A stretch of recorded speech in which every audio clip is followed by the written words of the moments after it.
enforcement officers Paul Bowhill and Steve Pinner are seeing more and more cases of people on housing benefit who are in rent arrears and in trouble. Today's case is to repossess a house in Harrow. What I can't believe on these is that the rent arrears just escalate, don't they? How do they allow it to get this far?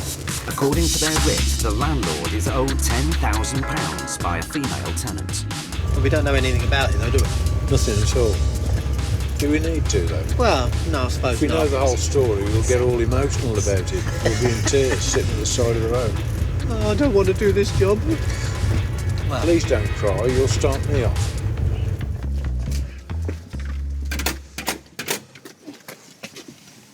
Left all my coins and everything in me. That don't make a lot of noise, does it?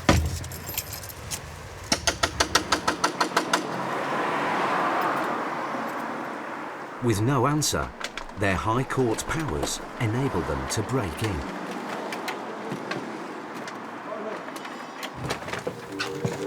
Hello? Hello? Clear downstairs? Nobody downstairs. Hello? Nothing? No. Let's have a look round. Steve and Paul investigate the house for clues to the tenant's situation. It soon becomes clear that she has a young child. We've got a photograph on there. We've got a lady who, I guess the nationality. I mean, the name sounds Portuguese, but the photographs there tell her own story. She's got one child who, on that picture, looks to be about 2 or 3 years old. We're then walking along here and we're finding debt collection letters through here, more debt collection letters, different companies, more debt collection letters.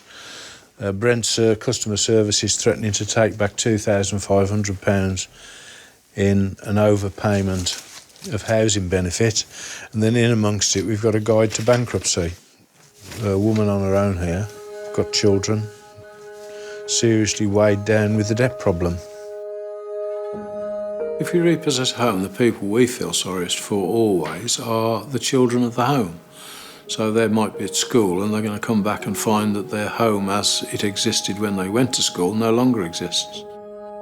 I'm sending a message which says, please call me, Paul Bowhill, Sheriff's Office. We'll insert the word urgent. We've gained access as commanded and taken back the property. We're now making the property secure and it's now under seizure to us. So nobody can gain access unless we authorise it. With the landlord now at the property, Paul finds out more about the background to the case. Yeah, she was in receipt of housing benefit for some time. Were you receiving that? I mean, did the rent just suddenly stop? Rent just stopped more or less, I don't know the exact date, more or less about 6 months ago. So how long has she been here? She's been here about at least 8 months. So the first 2 months, yeah, no problem. Then after she told me she got made redundant. And then from then, what did she do, payments. do you know? I think she's some sort of carer. That's what was written initially on her paperwork. Okay. And how much is the rent? Rent is £1,500 a month. After 6 months without paying rent, the landlord felt compelled to evict his tenant. It was all right up until they were paying rent, and then they started getting a bit not opening doors when I knock on the door, and you can easily tell they're inside because you can see the little kid through the window. That's why I gave them a chance. I don't really want to chuck a little kid out in the street, which is not nice to do, and what's been going on is not really a nice procedure to get a little kid involved, and really more or less today they're going to be out in the street. But they've had more than well enough notice and what the procedure would be if they don't pay or don't move. So they've kind of dug their own grave, really. Paul's writ empowers him not only to evict the tenant, but also to seize and sell any of her possessions in order to repay the debt. There's obviously not £10,000 worth of removable items in the house. There's still no reply from the tenant. As the locks have now been changed, and as the tenant doesn't know yet that she's been evicted, Paul and Steve are concerned. Now, we like to wrap it up. Now, we are mindful of the fact that she is potentially a single mother with a child, so we don't want to dispossess them on a cold night like this if there are other things that we can do. Finally, the tenant rings. Hello, Paula. Is that Paula? Yeah. Paula, I'm a sheriff's officer. We've repossessed your house. Do you understand that? No. I'm from my house now, but I'm from my husband late. So- It's better to come tomorrow because I'm in my house tomorrow morning. Yeah, but you missed the point. You cannot get back into your house because it's been Why? repossessed. Because it's been taken over by order of the court. No. Where's the letters? Well, no, I'm sorry. Where's the password or something like that? Is it possible? I have a child. No, I agree with you. That's why I'm trying to make it easy. No. Is No? it possible? Well, I'm sorry. There's nothing we can do about it. What you're doing is impossible. It's impossible. How is it impossible? It's impossible. Why? Hello?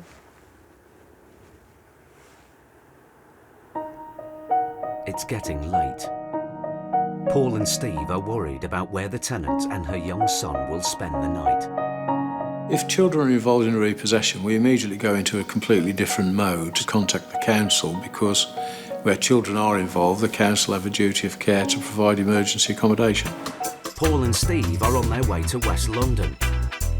Their work means meeting people in crisis and facing emotionally challenging cases as they enforce the law.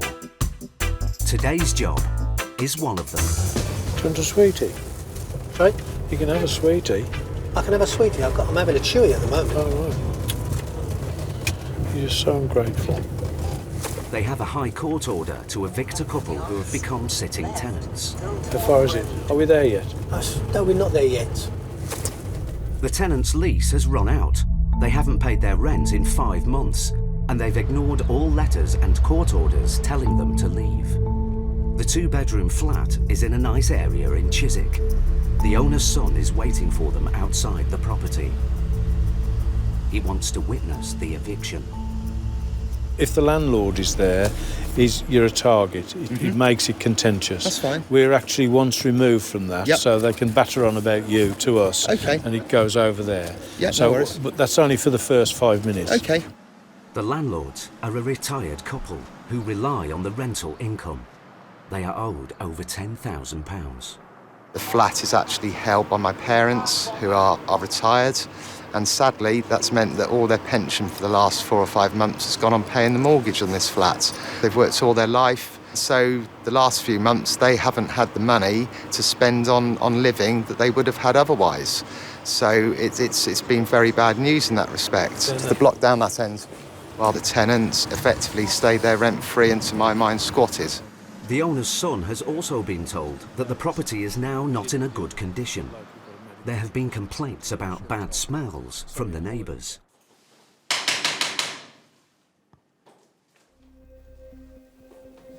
Paul and Steve's powers mean they can force their way in and make the tenants homeless immediately.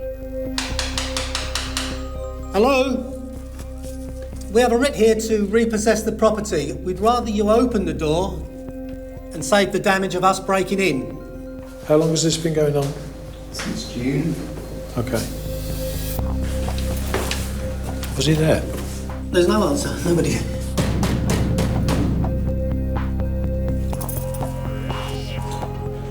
Would you like to open the door, please? Obviously not. That one's locked. The warrants that we carry are quite powerful. So in other words, if people want to talk through the letterbox, we allow that to happen until we get bored, and then we'll just break the door down. We'll do our best.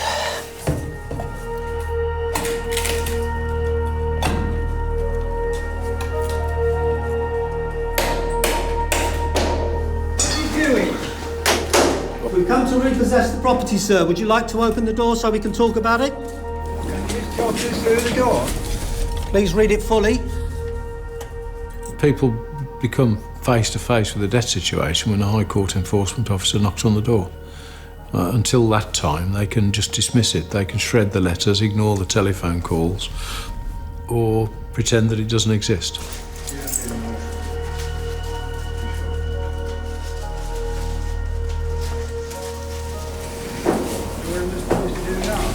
Well, the best thing for you to do is, if you open the door, we can actually talk to you instead of trying to do this through the door, and we can work our way around the system.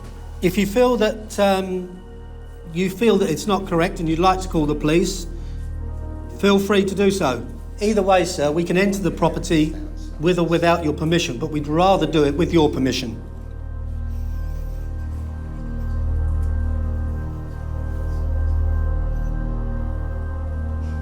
Will you open the door, sir?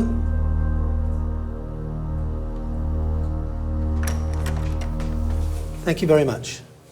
You understand the position of the writ? Not really. Huh? Not really, no. Right, what happens is, what it says that, you know, owing to the landlord has taken you to court, it's now gone through the high courts, and now, today, we've come to issue this and repossess the property. Well, we've nowhere to go.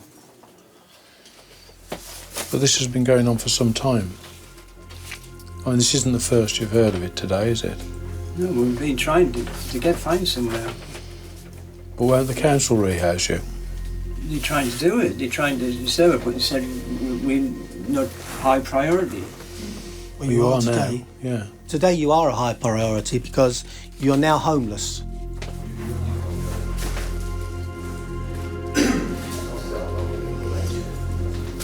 You've got a total care in the community issue here. You know, there's notices on all the doors saying, please close the door quietly, keep this door locked at all times, switch off, do this, do that. And the bloke is obviously not 100%.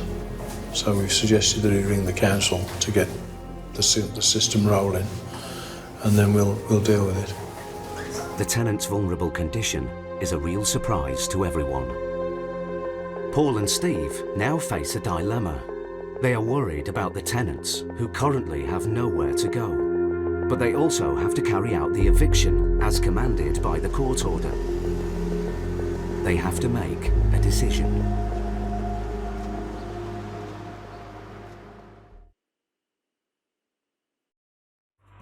It found that millions across the country will be starting this year anxious about whether they will be able to pay rent or their mortgage.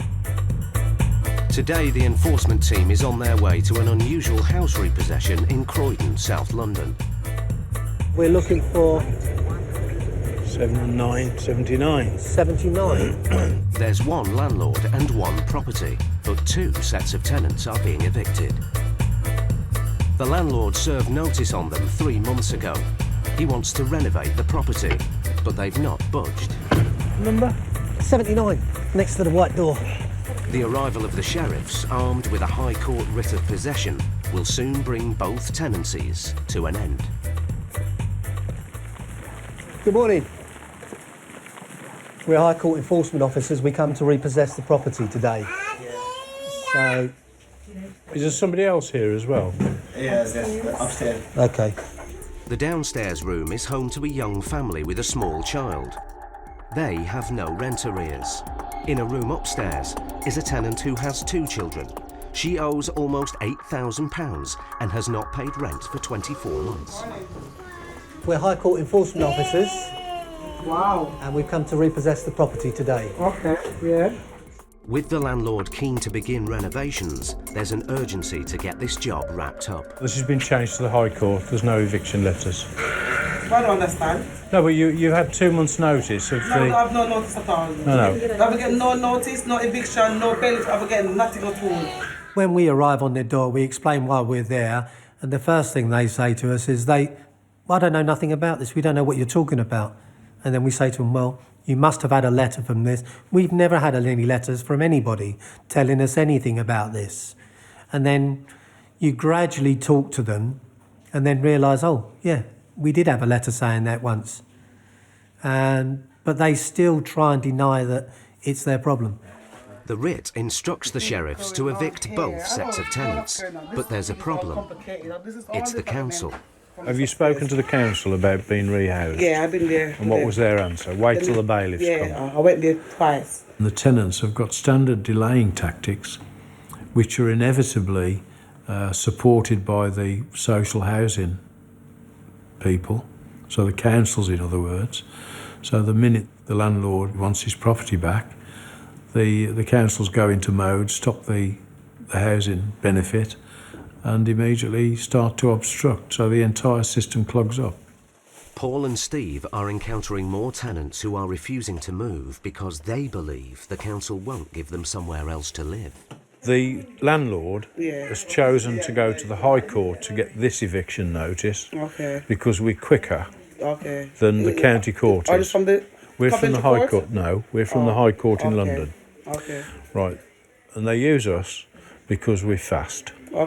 And that is that the paperwork was signed off in the High Court yesterday, and we're actually here today.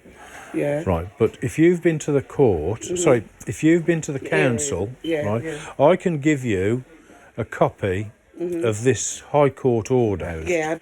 But the long and the short of it is this. You've got 2 hours to get your stuff packed and move out. Is it? Yeah. 2 hours. If I can't go in 2 hours, what's going to happen? We'll just throw it all out. We'll just throw it all out into the street. No, that's okay, but it still needs to be done. It's a tough stance, but Paul's motivation is that he wants the council to take action so the tenants aren't left homeless. We are here to evict you today. Right? We might appear to be nice, but you will be evicted today. We'll try and help out however we can in the meantime. We're caught in the same trap that we were always caught in here. Been to the council as recent as yesterday, Victor has, and he's already been on the case, and they're saying it's okay, they can't evict you without notice. Wrong. This is a High Court order, completely different to the county court. The bailiffs might give them a month or 2 months, but that's why the landlord's actually called us in. Once evicted, the tenants should be entitled to emergency accommodation, as they both have children. But there's not always enough places to go round. It's up to the council to decide who gets help and who doesn't. Paul is doing all he can. Victor, can you tell them it's important? Time is ticking away. When you go in there, say that, let's put a deadline on it for their purposes. At 1 o'clock, we're going to throw everything out. All right. Okay. Just to impress the urgency. Okay. Excuse me, I'm not going to get my stuff then. Go and see the council first. No, we're going to do nothing till you come back from the council. Okay, make sure. So you make sure the council understand the pressure. You don't got my stuff in there? No, just make sure that the council understand. Outside, the landlord has arrived. How are we doing? You right? It's nice to see you again. So how are we doing? Who's going to the council? The Victor, he went yesterday, and it's the usual old trot out. Got to wait till the bailiff comes. They've both got a copy of the writ to take to the council. What we're trying to do is, but if they get to the council and they get a positive response, we can plan from that. We'll get it rolling. So your man's going to change the locks. There's the keys. We've had to go through the protocol to get the eviction order, or the cost involved. It's cost us almost 3-4 grand to get this whole matter sorted out. Now it's going to cost us thousands to put this property straight. But it's one of those things what we have to do, part and parcel of our job. So, we're just glad that we got the possession today. So all of this can come out, all of this floor, all of this carpet. Then come down, Jermaine. 15 minutes after the tenants leave to go to the council offices, the renovations begin. The landlord's happy. He's got control of the place. He's got all the keys. Locks are changed. He's just ready to roll. He's ripping the floors up as we speak. Go on, mate.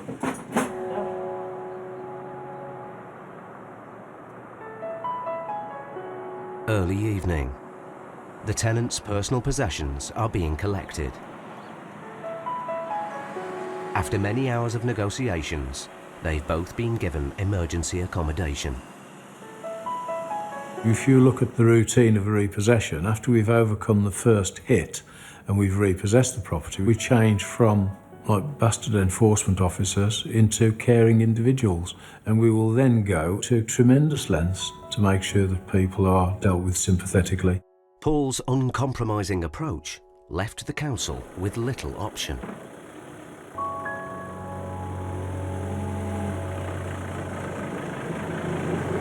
Paul and Steve are legally compelled to carry out the writ.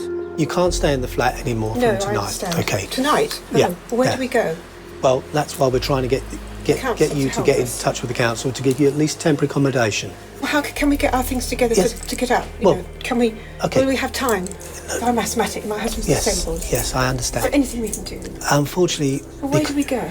Well, just listen to me a second. Sorry. Well, no, that's okay. No, just relax. What we can do is you get enough stuff together for 2 or 3 days. And where would they put us? Do you think? No disrespect. No. I don't know. With the tenants about to be homeless, Paul asked the landlord and his solicitor to ring the local council as quickly as possible. We'll allow them to take enough kit with them today for 48 hours, or whatever, so that the council can sort them out or not, as the case may be, and then we'll arrange collectively, you come back, let them back in, to actually arrange for the removal of the goods. If they try to break back in there, it's a criminal offence and they can be arrested. In my view, it's a council responsibility. If they're in need of care, and they, from our opinion so far, they obviously are, these people should be prioritised.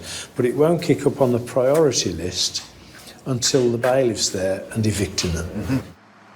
While the tenants face an uncertain future, the owner's son is more worried about the state of his parents' flat. You know, it's you've seen the state of it as it is in there. It smells of fish. Have you been in the lounge yet? No. Don't. Almost 2 hours later, the council has found them temporary accommodation. But the tenants are still in the flat. The owner's son and his solicitor are beginning to lose patience. Steve, they're taking the piss now. We'd like to wrap it up. I mean, we're giving them over 2 hours. Longer, fair's fair, because we all the families go to as well. Well done, Sean, thank you. I've been told now that I have to draw this to an end because everything's taken so long. Very well. No, we've given them ages. It's 6 o'clock now. You need to get your stuff together, ready to come out the door. Yes, we can't really hang about outside in the cold, you see. Oh, you can always go and sit at McDonald's, it's quite warm.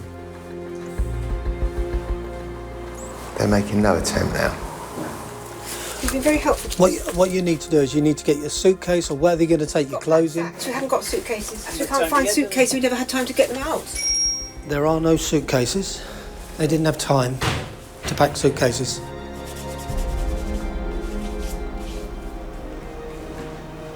Is that everything? Have we got everything? Yep, that's everything now.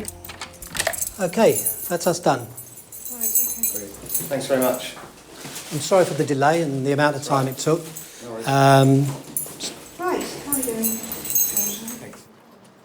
The tenants have a roof over their heads tonight, but their home is gone.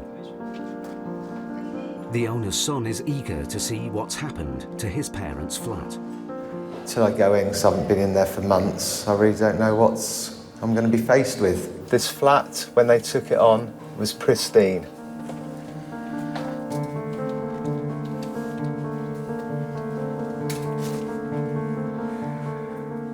Great, so this is what we're left with.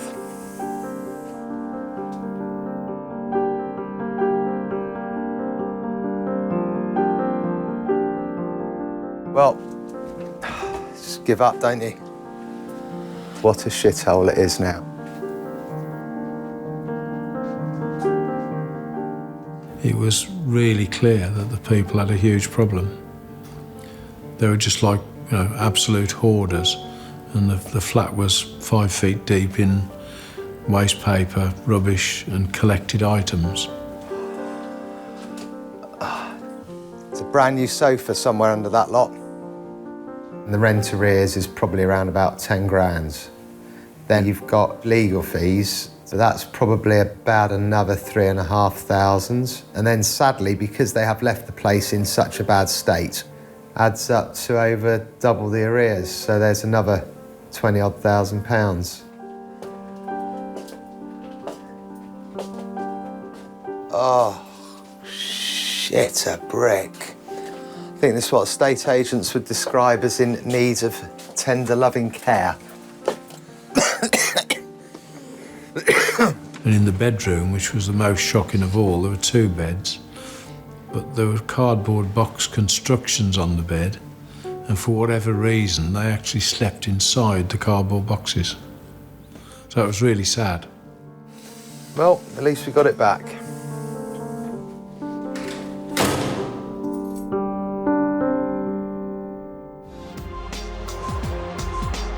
and Steve have given a Buckinghamshire businessman an ultimatum. He's got to find £10,000 or be evicted from his home. The property has been repossessed and Steve's son Ben has been left in charge while the tenant makes urgent calls to find the money from somewhere. If he doesn't, all his belongings will be seized and sold to set against the debt. In the meantime, Paul and Steve are busy on another case. This has now been passed up to the High Court. So we're here to collect, basically. Collect what? £1,400, 96p. I haven't got anything until the end of the month. Okay. Your car? Well, it's financed, yeah. It's on finance. Okay, that's fine. I'll accept that. No joy here. So Paul and Steve's attentions return to the businessman. His time is up. Paul calls Ben at the house to see if the tenant has managed to raise the 10 grand. Has there been any changes since we last spoke? A couple. Yeah. It's short £20. Short by £20? Yeah, he's got 9,980. Okay. I've spoken to the estate agents. Yes. They have agreed to release the deposit, so we now have another 4,500 to go towards the debt. Okay. So just recapping then, the effect of our visit today has produced 15.5 grand. Yeah. And then we're holding walking possession. 3 tomorrow. Is that still going to go ahead? Yep, he said that's still going ahead. Wow. So that's 18.5. Yeah. The tenant's frantic phoning has produced a short-term loan from a relative. Paul's strategy has paid off. What we've actually achieved is out of a debt of 26,000, we've got 18,000 effectively today. We're holding the contents of the house and the car and his Rolex watches and everything else under a walk-in possession agreement which he will sign. The family will be allowed to stay in the house. We'll be in close contact with them, so the balance of the payments are made and probably the tenancy can be restored. That's what you call a result, isn't it? Yeah. 18.5 grand of a £26,000 debt just by squeezing gently. Paul and Steve return to the house. The mood is more relaxed. Hiya. You're a gentleman, sir. I think all the more of you now. Well, he said you like to stand a spoon up in it. It's going to be, quite honestly, like concrete now. The debtor still owes £9,000 in rent and court costs, including the £1,000 to have Paul and Steve on the doorstep. Paul has given him 2 weeks to come up with the cash. The tenant is confident he can do it if the money from his company comes in on time. That's lucky, because the value of his possessions is much less than Paul and Steve had hoped for. Do you want a selection of fake watches? Well, crap. As time goes on, it's going to be harder and harder to extract money, or more particularly to extract goods, because they've sold off everything. You know, we thought we had a whole collection of Rolex watches there. They turned out all to be fake. Not everyone has someone to turn to when they hit a financial wall. This time, the tenant has been lucky. We just leave you with one key. Is that okay? That's fine. With the instruction that you're not allowed to cut more. So we've still got a key. Thank you very much for that. Good. These people have got a result because they're going to stay here. They could have been kicked out in the street. They haven't been. Yes, it's cost them dearly because we don't come cheap, but that's the result. They're still home and dry. So it just means that you've just got to make a stand.